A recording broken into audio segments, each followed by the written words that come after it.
स्वागत है आपका इकोनॉमिक्स हिंदी विथ मैथ में। तो आज हम करने वाले हैं 7.8 माइक्रो इकोनॉमिक्स क्लास 12th का जो है 7 चैप्टर में बेरोजगारी का अर्थ। हम इसमें जो है इस वीडियो में समझेंगे कि बेरोजगारी का अर्थ क्या होता है, यानी मीनिंग ऑफ अनएम्प्लॉयमेंट किसे क्या कहते हैं, यानी अनएम्प्लॉयड का मतलब क्या होता है, यानी बेरोजगारी किसे कहते हैं, बेरोजगारी का अर्थ क्या होता है। तो देखिए बेरोजगारी क्या होती है, बेरोजगारी से अभिप्राय उस स्थिति से है। बेरोजगारी क्या होता है, व्यक्ति की उस स्थिति से होता है जिसमें एक प्रचलित मजदूरी की दर पर जो है कार्य करने के लिए इच्छुक है और योग्य है, लेकिन उसे रोजगार नहीं मिलता है, तो वो बेरोजगार कहलाता है। ठीक है, तो उसे कहते हैं बेरोजगारी। तो चलिए मैं आपको इसको अच्छे से समझाता हूँ कि बेरोजगारी होती क्या है। चलिए एक एग्जाम्पल लेते हैं और समझते हैं।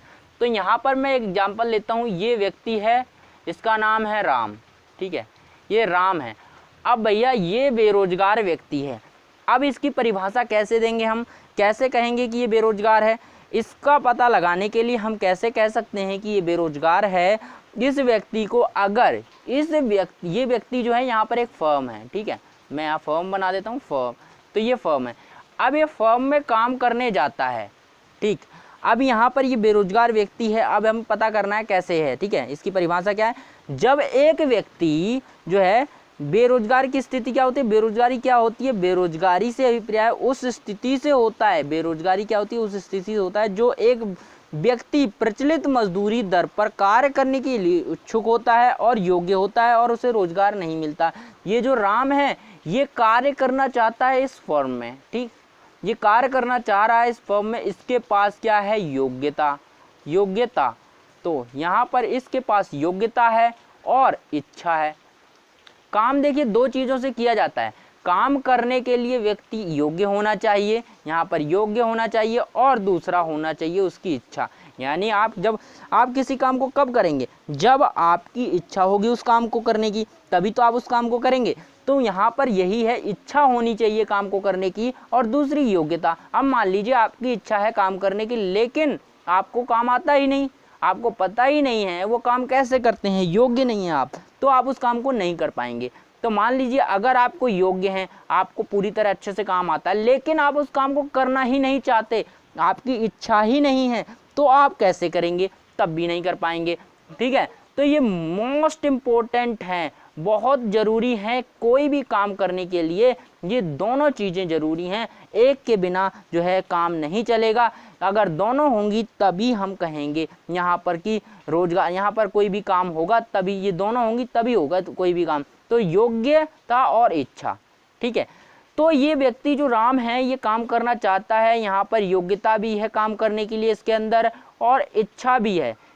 और ये क्या करना चाह रहा है, इसको जो रेट मिल रहा है, एक और होती है मजदूरी दर। मजदूरी यहाँ पर हम लिख सकते हैं, यहाँ पर लिख दे मजदूरी दर। ठीक है, मजदूरी दर। तो यहाँ पर मैंने लिख दिया मजदूरी दर का मतलब है कि यहाँ पर कितना पैसा मिल रहा है। तो देखिए एक काम और है, आपके पास योग्यता है और आपके पास इच्छा है, और आपको चाहिए कितनी, 50,000 की सैलरी पूरी, और जो काम, जैसा काम आप करना चाहते हैं उसके हिसाब से आपको लगता है कि 50,000 इस काम का मुझे मिलना चाहिए महीने का, लेकिन आपको 50,000 नहीं मिल रहा है, आपको 50,000 की जगह वहाँ पर मिल रहा है 30,000। तो क्या करेंगे आप, ये भी निर्भर करता है, आप उस नौकरी को नहीं करेंगे ना, बिल्कुल नहीं करेंगे, क्योंकि आपको उतना पैसा नहीं मिल रहा है। अब मान लीजिए यहाँ पर जो है एक बाजार की प्रचलित दर है। देखिए इसको समझते हैं, बाजार की प्रचलित दर। प्रचलित दर क्या होती है, बाजार की प्रचलित दर क्या होती है, बाजार की प्रचलित दर होती है जैसे कि ये मजदूर है, मान लीजिए कोई भी मजदूर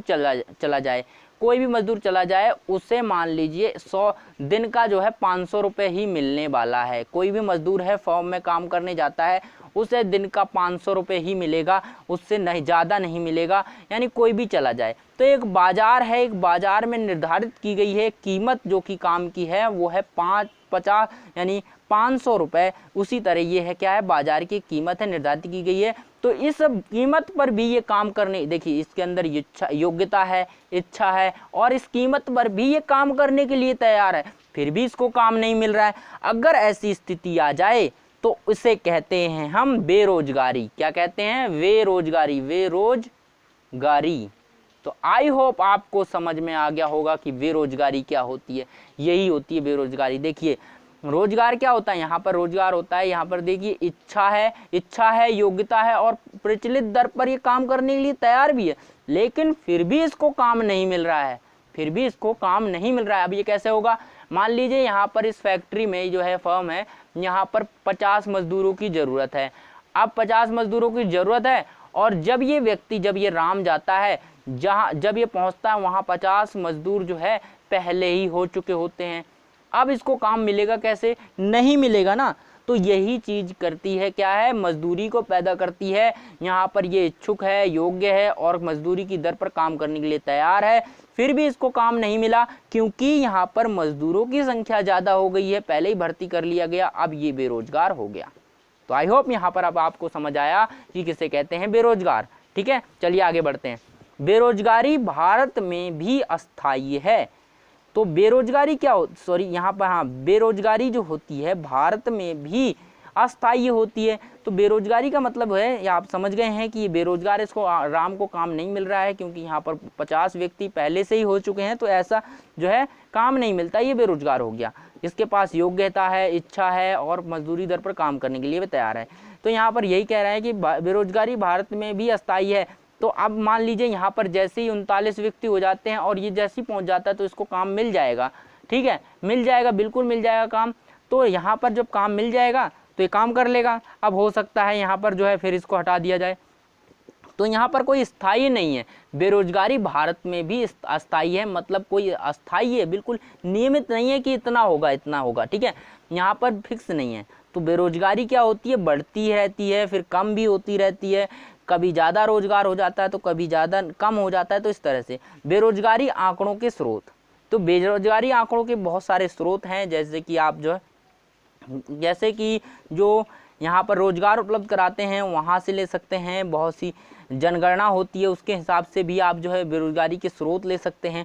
तो बहुत सारे स्रोत हैं यहाँ पर जो बेरोजगारी उपलब्ध करवाते हैं कि बेरोजगारी कैसे यहाँ पर आएगी, तो कौन कौन बेरोजगार है हम पता कर सकते हैं। तो बहुत सारे जो है स्रोत हैं, जैसे कि हम राष्ट्रीय प्रतिदर्श सर्वेक्षण संगठन के माध्यम से जो है यहाँ पर हम क्या कर सकते हैं, राष्ट्रीय यानी आंकड़े एकत्र कर सकते हैं कि कौन कौन बेरोजगार है, कौन कौन बेरोजगार है, और इस तरह से आंकड़े एकत्र किए जा सकते हैं। यानी NSSO राष्ट्रीय प्रतिदर्श सर्वेक्षण कार्यालय, तो ये है ऑर्गेनाइजेशन है, तो इसके द्वारा, और या फिर हम कर सकते हैं भारत की जनगणना रिपोर्ट में भी इसके आंकड़े हम प्राप्त कर सकते हैं। तो ये दो तरीके हैं जिसके माध्यम से हम प्राप्त कर सकते हैं जो है रोजगार, बेरोजगार अस्थायी है और कितनी मात्रा में स्रोत हैं इसके, कितने लोग हैं बेरोजगार। तो आप देखते हैं 7.9 भारत में बेरोजगारी के प्रकार, कितने प्रकार की भारत में बेरोजगारी पाई जाती है। तो चलिए यहाँ पर आगे देखते हैं कितने प्रकार की भारत में जो है बेरोजगारी के प्रकार की बात करें तो देखिए 3 प्रकार की बेरोजगारी होती है भारत में मुख्यतः।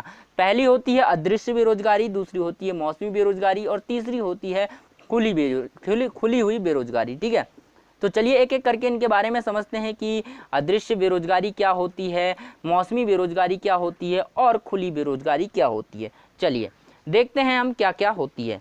तो यहाँ पर सबसे पहले देखिए अदृश्य बेरोजगारी।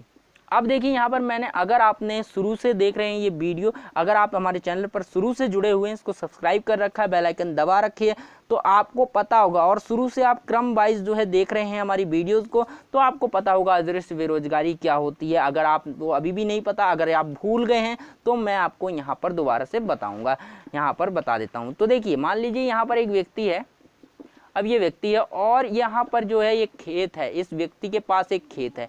अब इस व्यक्ति अकेला व्यक्ति नहीं है, इसके परिवार में भी लोग हैं। ठीक है, यहाँ पर इसका बेटा है, यहाँ पर इसके 2 बेटे हैं।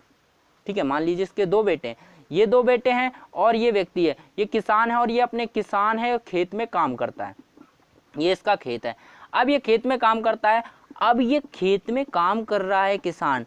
अब ये देखिए ये किसान जो है, पिताजी इसके काम कर रहे हैं यहाँ पर, और ये बेटे जो हैं ये देखते हैं कि हमारे पिताजी काम कर रहे हैं, अगर हम भी लग जाएं इस काम में तो ये जल्दी हो जाएगा। ठीक है, तो अब देखिए इस काम को करने के लिए केवल एक व्यक्ति की जरूरत है, एक व्यक्ति की जरूरत है, लेकिन ये मदद करने के लिए यहाँ पर लग जाते हैं अपने पिता के साथ ताकि जल्दी काम हो जाए।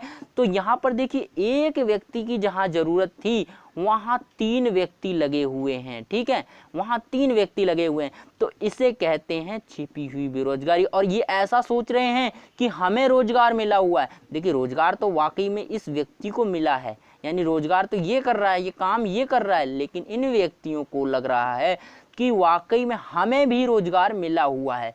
तो देखिए यहाँ पर एक व्यक्ति की जरूरत थी, 3 व्यक्ति लगे हुए हैं, रोजगार एक व्यक्ति का है उसमें लगे हुए हैं 3 व्यक्ति। तो यहाँ पर ये सोच और एक काम कर रहे हैं तो उनको लग रहा है कि हमें रोजगार मिला हुआ है, लेकिन ऐसी बात नहीं है। इसे ही कहते हैं प्रच्छन्न बेरोजगारी या कहते हैं अदृश्य बेरोजगारी, कि ये छिपी हुई बेरोजगारी है। काम एक व्यक्ति का है, 3 व्यक्ति कैसे कर सकते हैं, ठीक है, काम एक व्यक्ति का तो 3 व्यक्ति को रोजगार कैसे मिल सकता है, ठीक है ना, यही बात है। तो यहाँ पर क्या है, ये छिपी हुई बेरोजगारी है। तो यहाँ पर जो एक व्यक्ति कर सकता था काम, इसको आराम से कर सकता था, अब वहाँ 3 व्यक्ति लग गए हैं, तो इसे कहते हैं प्रच्छन्न बेरोजगारी, छिपी हुई बेरोजगारी। ये बेरोजगार हैं लेकिन इनको पता नहीं चल रहा है। अदृश्य बोलेंगे, दिख नहीं रही है इनकी, ये काम कर रहे हैं इसीलिए इनकी बेरोजगारी दिख नहीं रही है, वाकई में ये इनको रोजगार नहीं मिला, ठीक है। आई होप समझ गए। मौसमी बेरोजगारी, अब देखिए यही किसान है। मौसमी बेरोजगारी में क्या होगा, मौसम पर निर्भर करेगा, ठीक है, मौसम के अनुसार ही फसल उगाएगा। मान लीजिए मौसम बदल जाता है तो इसको फसल के लिए इंतजार करना पड़ेगा, अगली फसल के लिए मतलब मौसम के लिए इंतजार करना पड़ेगा ताकि ये अपनी फसल मौसम के अनुसार उगा सके।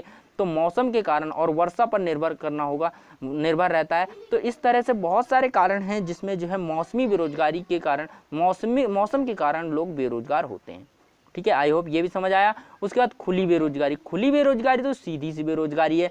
योग्य है व्यक्ति, अगर ये व्यक्ति किसी फर्म में जाता है, कहीं पर भी काम करता है, ये योग्य है और इसकी इच्छा है और बाजार की प्रचलित दर पर काम करने के लिए तैयार है, लेकिन फिर भी इसको रोजगार नहीं मिल पा रहा है, तो वो खुली हुई बेरोजगारी है। वो बेरोजगारी क्या है, दिखती है, सामने सामने दिखती है, तो उसे कहते हैं खुली हुई बेरोजगारी। आई होप समझ में आ गया। चलिए अब देखेंगे हम अगले पार्ट में इस वीडियो के जो है 7 पॉइंट जो है यहाँ पर देखेंगे 7.10 में हम पढ़ेंगे बेरोजगारी के कारण, क्या क्या कारण हैं, किस कारण से लोग बेरोजगार होते हैं, इनके बारे में हम पढ़ेंगे। तो आई होप अगर आपको ये वीडियो अच्छी लगे और आपको ये समझ में आ गया हो तो वीडियो को लाइक करें। अगर चैनल पर पहली बार आए हैं तो चैनल को सब्सक्राइब करके बेल आइकन जरूर दबा लें, ठीक है। फिर मिलते हैं अगली वीडियो में एक नए टॉपिक के साथ।